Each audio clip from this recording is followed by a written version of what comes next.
Now, electing to self-publish is a big decision.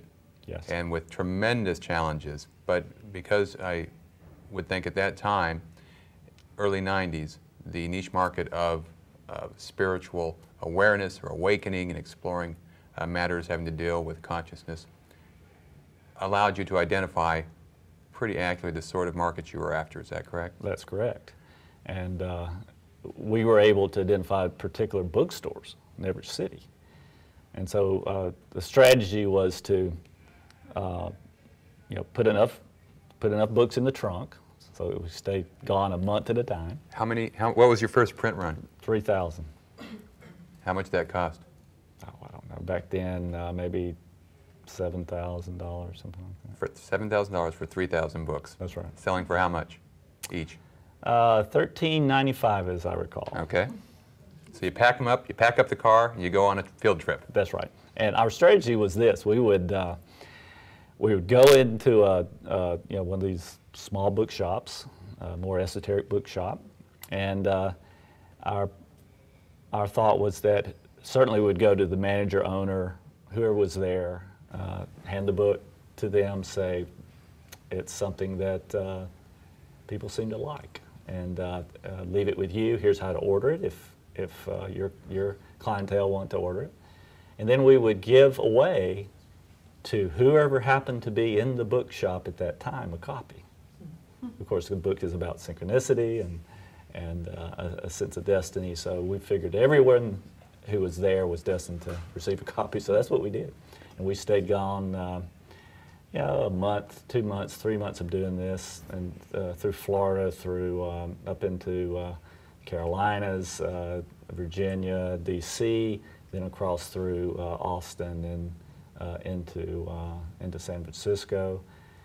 And by the time we got home, it was being passed around everywhere, and we really didn't do anything else besides that. Now, before Warner Books got involved, right?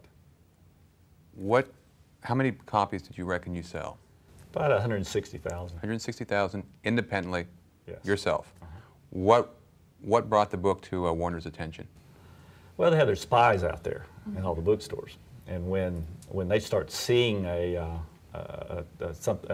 especially a self-published book take off, then they try to make a deal as quickly as they can. So we were on the road, so it was sort of hard to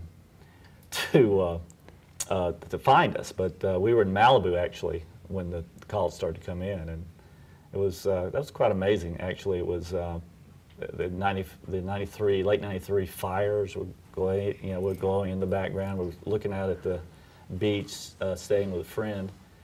And Warner found us and called and said, "Hey, let us take over this publishing. This is going to be a phenomenon. Why don't you, let us do it?" Sally remembered that this was Warner Books. Sally remembered that there was another large publisher that also had left a message on our answering machine. So we called them right there at the time, and we had the president of Warner Books and the president of the other company both on the phone.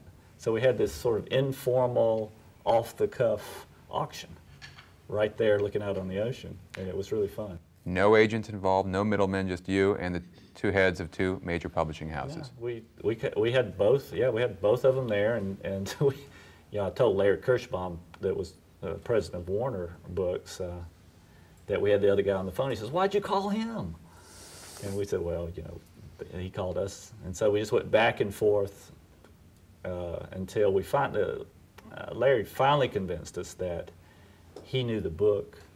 They had the mechanism that would honor what was happening with the book. He would give us those guarantees, and so we chose Warner. Were there any revisions requested by Warner? Yeah. There were? Yeah, but we didn't do any of them. So the book that they published? The revisions were all on the covers or the marketing plan, those kinds of things. Huh. But we felt like we would just stick with what was working. It was a low-key, pass-along, grassroots book, and that's the way we wanted it marketed.